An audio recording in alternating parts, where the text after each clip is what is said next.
Praise lord. అందరూ బాగున్నారా? యేసుక్రీస్తునందు మీకు శుభములు వందనాలు తెలియజేస్తూ ఉన్నా. ఈ సమయంలో పరిశుద్ధ గ్రంథంలో నుండి లేవి కాండము 25వ అధ్యాయము 5వ వచనాన్ని మనం చదువుకుందాం. 25వ అధ్యాయం 5వ వచనాన్ని చదువుకుందాం. నీ కారు చేల పంటను కోసి కొనకూడదు, శుద్ధిపరచని నీ వృక్ష ఫలములను ఏరు కొనకూడదు, అది భూమికి విశ్రాంతి సంవత్సరము. ప్రేమగల మా ప్రభువా, దయగల తండ్రి, వందనాలు ప్రభువా, స్తోత్రాలు. ఈ సమయంలో ప్రభు చదివిన వాక్య భాగం నుంచి నాతోనూ వినుసున్న వారందరితో కూడా మాట్లాడి మహిమ పొందమని యేసు నామములో ప్రార్థన చేయిస్తున్నాను తండ్రి, ఆమేన్. ప్రభునందు ప్రియమైన దేవుని బిడ్డలారా, మన సునాద సంవత్సరం గురించి మనం ధ్యానం చేస్తున్నాం. ఈ సునాద కాల సంవత్సరం అనేది చాలా ప్రాముఖ్యమైనదని, మరి 7 రోజులకి ఒక రోజు విశ్రాంతి దినమని, 7 సంవత్సరాలకి ఒక సంవత్సరం విశ్రాంతి యొక్క సంవత్సరం అని, అంటే 7 సంవత్సరాల్లో 6 సంవత్సరాలు మనం పంట వేసుకుని పంట పండించుకోవచ్చని, 7వ సంవత్సరంలో ఆ పంట విత్తనం వేయకూడదని, అలాగే తాను పండే యొక్క పంట ఇతరులకు, పేదవారికి, పరదేశులకు వదిలిపెట్టాలని, అలాగా 7 సంవత్సరాలకి ఒకసారి, అలాగే 7 ఏళ్ళు 49 సంవత్సరాలకి మరొకసారి, అంటే 50వ సంవత్సరం. 7 ఏళ్ళు 49 సంవత్సరాల్లో 7 విశ్రాంతి సంవత్సరాలు వస్తాయి. 7 విశ్రాంతి అంటే 7 ఏళ్ళు 49. 49లో 7 సంవత్సరాలు తీసేస్తే 42 సంవత్సరాలు వాడికి పంట పండించుకునే సంవత్సరాలు అన్నమాట. అయితే మళ్ళా 7 సంవత్సరాల కానించి అలాగా 7 ఏళ్ళు 49 సంవత్సరాలు అయిన తర్వాత మరలా ఒక సంవత్సరం 50వ సంవత్సరం, అది సునాదకాల సంవత్సరం అని మనము మరి ధ్యానం చేసుకుంటున్నాం. అయితే ఆ 50వ సంవత్సరం, ఈ సునాదకాల సంవత్సరంలో తనంతట అయ్యే పండే పంట మరి విడిచిపెట్టాలి, కానీ కొడవలు పెట్టి కొయ్యకూడదు. అలాగే వారి చెట్లు, వారి తోటలు, ఆ పండ్లు కొయ్యకూడదు, అవి రాలిపోయినప్పుడు ఏరకూడదు. అది పరదేశాలకు విడిచిపెట్టాలి, పేదవారికి విడిచిపెట్టాలి, వారు వెళ్ళి ఏరుకుంటారు. అయితే గమనించవలసింది ఏంటి అంటే, ప్రభు చెప్పాడు కదా, మీరు 6 సంవత్సరాలు మీరు పంటలు పండించుకుంటారు కదా, 7వ సంవత్సరంలో ఏ పంట వేయకూడదు, విత్తనాలు ఏమి వేయకూడదు. మరి ఆ సంవత్సరం మరి ఆహారంకి ఎలాగా అని వారు తలస్తారని ప్రభు అన్నాడు. ఈ 6వ సంవత్సరం పంట, 7వ సంవత్సరం పంట మీకు ఎలాగ ఉండదు కాబట్టి 6వ సంవత్సరం కాలంలో 3 సంవత్సరాలకు సరిపడే పంట మీకు ఇస్తాను అన్నాడు. ఇప్పుడు 50 బస్తాలు పండుతుంది అనుకోండి ఎకరం. ప్రతి సంవత్సరం ఎకరం 50 కాడ పండుతుంది. 3వ సంవత్సరం, 2వ సంవత్సరం, 3వ సంవత్సరం, 4వ సంవత్సరం, 5వ సంవత్సరం వరకు 50 బత్తల కాడ పండుతుంది ఎకరం అనుకుందాం. ఇప్పుడు 6వ సంవత్సరం 3 సంవత్సరాలు సరిపడగా పంట పండాలంటే ఎంత పండాలి అంటే 150 బస్తాలు పండాలండి. అలా పండిలా ఇస్తాడు దేవుడు. ఈ 6వ సంవత్సరం కాలంలో 150 బస్తాలండి, 3 సంవత్సరాల కాలం పండే ఆ పంట ఇచ్చేసాడండి. ఇప్పుడు 6వ సంవత్సరానికి ఒక 50 బస్తాలు తీసేస్తే 7వ సంవత్సరం పంట ఉండదు కదా, ఆ 7వ సంవత్సరం కూడా బదులు కూడా 50 బస్తాలు తీసేస్తే మరలా 8వ సంవత్సరంలో వీళ్ళు విత్తనాలు వేసుకుని పంట పండిస్తారు. 8వ సంవత్సరంలో వాళ్ళకి పంట వస్తుంది. అయినా కానీ 8వ సంవత్సరంలో కూడా 6వ సంవత్సరంలో పండే పంట తింటారు. అర్థమైందండి? ఆ విధంగా ఈ పంట పండినా కానీ 6వ సంవత్సరంలో పండే పంట వాళ్ళకి నిలవ ధాన్యాన్ని, పాత ధాన్యాన్ని వారు తింటారు. అలా నేను ఆశీర్వదిస్తానని ఇశ్రాయేలు ప్రజలు చెప్పాడు. తర్వాత ఆ విధంగా ఆశీర్వదించాడండి. ఎంత అద్భుతమండి! ఇంక వారికి అంత అవసరమా? ఆ సంవత్సరానికి పంట వేసుకోవాల్సిన అవసరం ఏంటి? ఒకవేళ మామూలుగా అయితే పంట వేసుకుంటే 50 సంవత్సరాలు వస్తాయి 7వ సంవత్సరంలో. అర్థమైందండి? మళ్ళీ 8వ సంవత్సరం మామూలు పంట వేసుకుంటారు కాబట్టి 50 బస్తాలు పడుతుంది. కానీ ఇప్పుడు ఏమైందో తెలుసా, ఈ 6వ సంవత్సరంలో 3 వంతులు పండింది కనుక ఒక 50 బస్తాలు ఎగస్ట్రా. ఇప్పుడు 7 సంవత్సరాల్లో 8 సంవత్సరాల పంట వచ్చేసింది అనమాట. ఎప్పుడు దేవుని మాట విని 7వ సంవత్సరం విశ్రాంతి, ఆ పొలమునకు విశ్రాంతిగా వదిలిపెట్టాలి.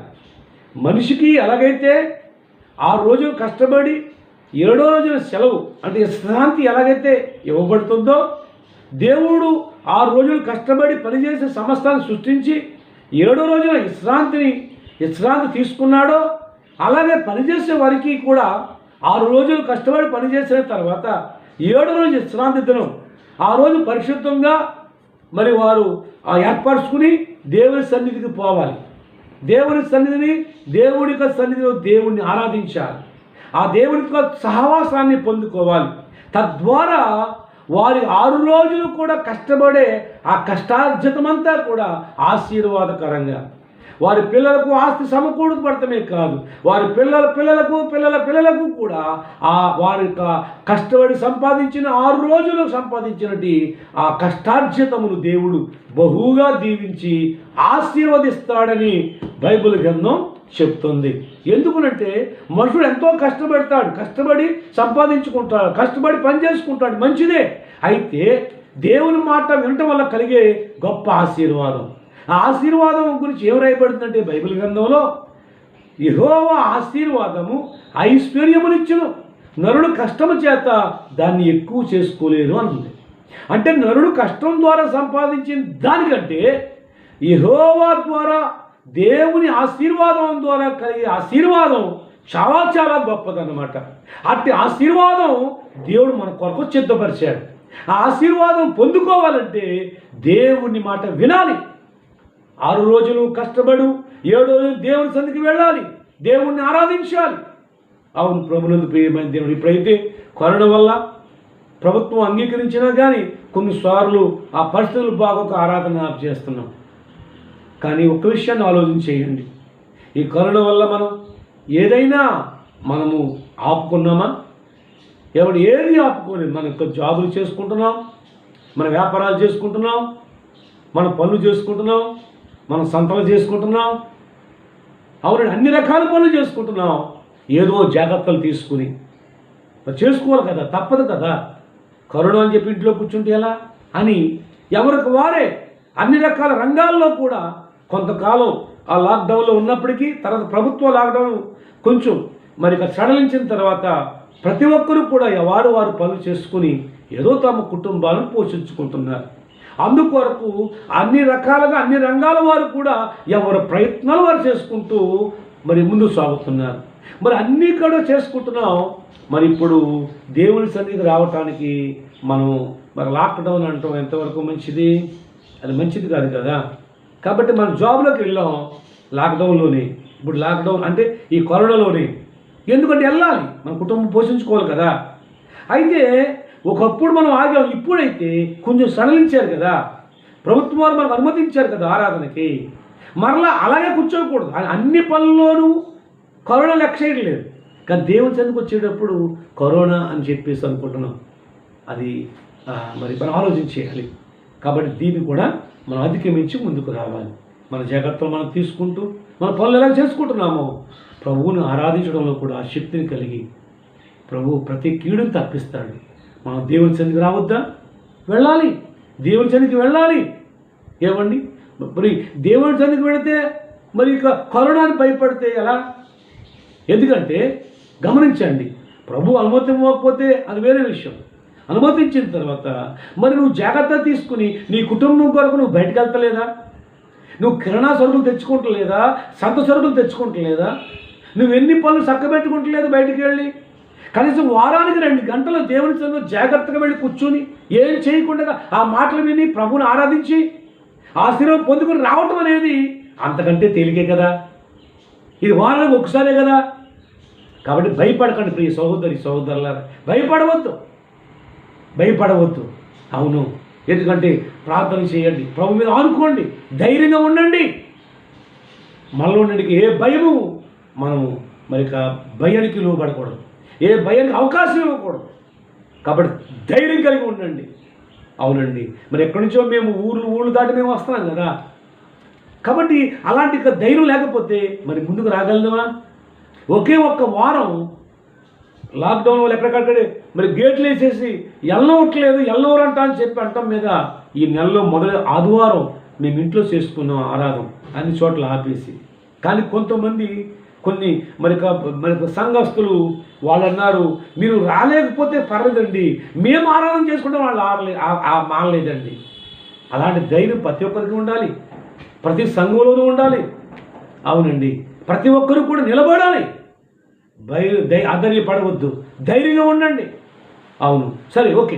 ఇక్కడ మనం దేవుని వాక్యం చూసినట్లయితే ఈ విధంగా మనం ఎప్పుడైతే చేస్తామో 7 సంవత్సరాలకు ఒకసారి అది విశ్రాంతి యొక్క సంవత్సరముగా భూమికి కూడా విశ్రాంతి ఇవ్వాలని రాయబడింది. భూమికి కూడా విశ్రాంతి అవసరం. అలాగనే మళ్ళీ 7 ఏళ్ళు 49 సంవత్సరాల తర్వాత 50వ సంవత్సరం కూడా అది భూమికి విశ్రాంతి. భూమికి విశ్రాంతి అవసరం. మనిషికి ఎలాగైతే విశ్రాంతి కావాలో భూమికి కూడా విశ్రాంతి అవసరం. కాబట్టి ఎప్పుడైతే ఆ విశ్రాంతిగా ఆ సంవత్సరం ఖాళీగా ఉంచి పెడతామో దాని పండే పంట కానీ ఆ చెట్టు కాసే కాయలు కానీ రాలే కాయలు కానీ అది మనం ఆశించకుండా అది పేదవారికి విడిచిపెట్టాలి. అవునండి, యేసు ప్రభు నమ్ముకునే 23వ సంవత్సరంలో నేను వ్యవసాయం చేస్తున్నప్పుడు వాక్యం విన్నాను. చేను కోసినప్పుడు ఆ మూలలో ఆ వారలో కొయ్యకుండా విడిచిపెట్టేసేవాడు. వాక్యం చెప్పింది అలా. అది ఎవరో కూడా పేదవాళ్ళు ఆ ఎన్నులు ఏరుకునేవారు, వారు కోసుకుంటారు. కొన్ని సందర్భాలు కొన్ని గుప్పిళ్ళు విడిచిపెట్టాలి. మన పేదవారికి కూడా మనం కొంత కరుణించాలి కదా. అవునండి, అవన్నీ చేసాం. కానీ ఒక సంవత్సరం మరి ఆ విశ్రాంతిని ఇవ్వలేకపోయాం. కానీ బైబిల్ చెప్తున్నా, విశ్రాంతి ఇస్తే అందరూ కలిసి భూమి ఆడుతుంది. భూమి ఆడటం వల్ల అనేక రకాల మరి వ్యవసాయాన్ని పాడు చేసే ఆ పురుగులన్నీ కూడా నశించిపోతాయి. అప్పుడు మరలా పంట విస్తారంగా పడుతుంది. కాబట్టి భూమికి కూడా విశ్రాంతి అవసరం. గమనించండి, చదువుదాం మరోసారి. అది భూమికి విశ్రాంతి సంవత్సరము అని రాయబడుతుంది. ఈ 50వ సంవత్సరం, ఈ సునాదికాల సంవత్సరం ఏంటంటే భూమికి విశ్రాంతి సంవత్సరం అంటండి. విశ్రాంతి సంవత్సరంలో భూమిలో ఏ పంట వేయకూడదు. అది విశ్రాంతిగానే ఆ సంవత్సరం అంతా విడిచిపెట్టాలి. అలాగనే ప్రభునందు ప్రియమైన దేవుని బిడ్డలారా, అది ఎప్పుడంటే 50 సంవత్సరాలకు ఒకసారి, 7 సంవత్సరాలకు ఒకసారి, మరలా 50 సంవత్సరాలకు ఒకసారి మాత్రమే ఆ విశ్రాంతి ఆ భూమికి ఇవ్వబడుతుంది. అయితే ప్రభునందు ప్రియమైన దేవుని బిడ్డలారా, అలాగే మనిషికి కూడా ఈ ప్రకృతి పరంగా విశ్రాంతి 6 రోజులు కష్టపడతాడు, 7 రోజులు విశ్రాంతి అవసరం అంటున్నాడు. మంచిదే కావాలి. కానీ నీ మనసులో నీ ఆత్మకు నీకు విశ్రాంతిని ఇచ్చేవాడు ప్రభు అయిన దేవుడు అన్నాడు. అవునండి, ప్రతి ఒక్కడు కూడా ఏమండి విశ్రాంతి కావాలి, నెమ్మది కావాలి. ప్రభు అన్నాడు మత్తయి సువార్త 11:28 చదవవసలేదు కానీ, ప్రయాసపడి భారము మోసుకునిచున్న సమస్త జనులారా నా యొద్దకు రండి, నేను మీకు విశ్రాంతిని ఇస్తానంటున్నాడు. అవునండి, ఎంతోమంది ఎన్నో సమస్యలతో, బాధలతో, వ్యాధులతో, దుఃఖములతో అనేక రకాలుగా మరి కృంగిపోతున్నట్టు వారికి, కలవర చెందుతున్నట్టు వారికి అన్నీ ఉన్నాయి కానీ విశ్రాంతి లేదు, నెమ్మది లేదు అని ఓపోతున్నాడు. ఇదిగో యేసుక్రీస్తు దగ్గర నీకు విశ్రాంతి దొరుకుతుంది. యేసుక్రీస్తు నీకు విశ్రాంతి ఇవ్వబోతున్నాడు. యేసుక్రీస్తు పిలుస్తున్నాడు. అప్పుడైతే 7 సంవత్సరాలకు ఒకసారి ఎదురు చూడాలి, 50 సంవత్సరాలకి ఎదురు చూడాలండి ఆ భూమికి విశ్రాంతి కావాలంటే. అయితే మనిషికి సంపూర్ణమైన విశ్రాంతి అనేది అవసరం. అది మనకు యేసుక్రీస్తు ద్వారా లభ్యమవుతుందండి. విశ్రాంతి భూమికి ఇవ్వటం వల్ల భూమిలో సారం పెరుగుతుంది. అలాగే మనము కూడా ఈ లోకంలో విశ్రాంతి దినాన్ని పాటించడం వల్ల ఆత్మలో బలపరచబడతాం. ఆ తర్వాత దేవుని యేసుక్రీస్తు ద్వారా మనం విశ్రాంతి పొందుకుంటాం అని పరిశుద్ధ గ్రంథంలో నుండి ఒక మాట మనం చదువుకుందాం. చూడండి, ఎబ్రీ పత్రిక 4:3 ఒక మాట చదువుదాం.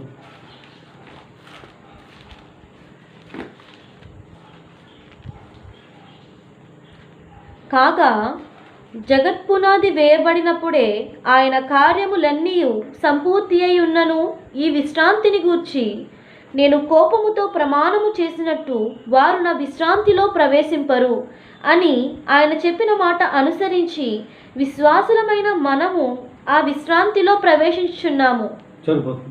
కనుక ఇక్కడ రాయబడుతున్న మాట ఏంటంటే, ఇశ్రాయేలు ప్రజలు అరణ్యంలో దేవునికి వ్యతిరేకించి దేవుని మాటకు లోబడపడడం వల్ల దేవునికి కోపముతో అన్నాడు కదా, మీరు నా విశ్రాంతిలో ప్రవేశించరు అని వారికి మనకి చాలా కోపంతో తెలియజేశాడు. ఇక్కడ అంటున్నాడు పరిశుద్ధ గ్రంథంలో, వారు ప్రవేశించరని చెప్పినండి. మరి ఆ విశ్రాంతిలోకి మనం ప్రవేశించడానికి మన ప్రభువైన యేసుక్రీస్తు మన కోసం ఈ లోకమునకు వచ్చి మన కొరకు ప్రాణం పెట్టి మనకు ఆ గొప్ప విశ్రాంతి ఇవ్వటానికి మనకు రక్షణ కలగజేశాడు, మనకు మార్గాన్ని కలగజేశాడు. ఆ మార్గం అంతా వెళ్ళటం వల్ల మనం ఆ విశ్రాంతిలో ప్రవేశిస్తామండి. అదే ఆ నిత్యత్వంలో మనం ప్రవేశిస్తాం, ఆ పరలోక రాజ్యంలో ప్రవేశిస్తామండి. వారు ప్రవేశించరు అని చెప్పాడు. ఎందుకంటే దేవుడికి విరోధంగా, దేవునికి అయిష్టంగా, దేవునికి మరి బాధాకరంగా జీవించినట్టు ఇశ్రాయేలు ప్రజలకు అన్నాడు, నా విశ్రాంతిలో మీరు ప్రవేశించరని. కానీ కొత్త నిబంధనకు వచ్చినప్పుడు యేసుక్రీస్తు ప్రభు అయితే మనందరికీ కూడా ఆ విశ్రాంతి కలిగినట్లుగా అనుమతించాడు, అవకాశం ఇచ్చాడు. అంటే ఇది కేవలము యేసుక్రీస్తునందు మనకు దొరికే గొప్ప విశ్రాంతి. యేసుక్రీస్తునందు మనం విశ్వసిస్తే, ఆయన యందు మనం నమ్మిక ఉంచితే, ఆయన ఇచ్చిన రక్షణ మనం పొందినట్లయితే, ఆయనను వెంబడించగలిగితే, ఆయనను మనము ఎప్పుడైతే మన హృదయం చేర్చుకోగలిగితే, ఆయన ఇచ్చిన రక్షణలో మనం సాగినప్పుడు ఆయనకి విశ్రాంతిలో మనం ప్రవేశిస్తాము. ఒకప్పుడు ఇశ్రాయేలు ప్రజలు దేవుని ప్రజలు, వాళ్ళు వాగ్దాన ప్రజలు, వాళ్ళు వాగ్దానం ద్వారా జన్మించినట్టు వారు. కానీ విశ్రాంతిలో ప్రవేశించరని వారు ఖండితంగా చెప్పాడు. వారు ప్రవేశించారని వారు ప్రవేశించలేకపోయారు. అయితే ఇక్కడ పరిశుద్ధ గ్రంథం చెప్తుంది కదా, ఇదిగో మనకు ఆ విశ్రాంతిలో ప్రవేశించే భాగ్యం యేసుక్రీస్తు ద్వారా మనకు లభ్యమైంది. అంతేకాదు, ఆ ఇశ్రాయేలు ప్రజలు ఆ అరణ్యంలో సాగినప్పుడు వారు చాలా దేవుడు ఏది వద్దన్నాడో ఆ వద్దనది చేసి దేవుణ్ణి ఇసికించారు, దేవుని సేవకుని విసిగించారు. కనుక నేను చేర్చిపోయే కనాను దేశంలోకి మిమ్మల్ని చేర్చను అన్నాడు. మీరు అక్కడ అడుగు పెట్టరు, కానీ ఆ స్వాస్థ్యం ఇస్తాను, అది మీ పిల్లలకి ఇస్తాను కానీ మీకు ఇవ్వను అని వారు దేవుని ఇసికించిన దాన్ని బట్టి, దేవుని మాటకు అవిధేయులైన దాన్ని బట్టి దేవుడు ఖచ్చితంగా వారితో ఆ మాట చెప్పాడు, మీరు గనక కనాను దేశంలో ప్రవేశించరు. కానీ గమనించండి, అయితే దేవుని వాక్యం రాయబడుతుంది, నా విశ్రాంతిలో మీరు ఉండరని చెప్తున్నాడు. కానీ యేసుక్రీస్తు ద్వారా మనము ఆ విశ్రాంతిలో, ఆ పరలోక రాజ్యములో, ఆ పరలోక కణాలలో మనం ప్రవేశించే భాగ్యం యేసుక్రీస్తుని అంగీకరించడం ద్వారా మనకు లభ్యమైంది. ఆ రోజున వారికి ఆ సమాధికాల సంవత్సరంలో వారికి దేవుడు గొప్ప విశ్రాంతిని వాళ్ళకి కలగజేస్తూ ఉన్నాడు. అవునండి, ఆ సునాద సంవత్సరం వాళ్ళకి విశ్రాంతి కలగజేసి నెమ్మది పొందుకునే ఆ రోజు అండి అది. ఎందుకంటే అంతవరకు వారు పోగొట్టుకున్నారు కనుక వారు పొందడానికి ఎంతో కష్టపడ్డారు, ఎంతో రెస్ట్ లేకుండా ప్రయాసపడ్డారు. ఎప్పుడైతే శ్వాసమంతా వచ్చిందో ఆ రోజు ఎంతో విశ్రాంతి, ఎంతో వారు నెమ్మది పొందినటి యొక్క సంవత్సరం. ఆ సంవత్సరం వాళ్ళకి 50 సంవత్సరాలకు వస్తుంది అది. కానీ యేసుక్రీస్తుని చేర్చుకుంటే రోజు కూడా మనం ఆయనలో అటువంటి ఆనందాన్ని, యేసుక్రీస్తును సంపాదించుకోగలిగితే అటువంటి సంతోషాన్ని మనం పొందుకోవచ్చు. అట్టి కృప దేవుడు మనకు దయచేయునుగాక. ఆమేన్. ప్రేమగల మా తండ్రి, దయగల మా ప్రభువా, నీకు వందనాలు, స్తోత్రాలు. ఇప్పుడు ఎత్తబడిన వాక్యం ఫలింప చేయండి. నా బిడ్డలందరినీ కూడా దీవించి ఆశీర్వదించమని యేసు నామమున ప్రార్థిస్తూ ఉన్నాను తండ్రి. ఆమేన్. God bless you.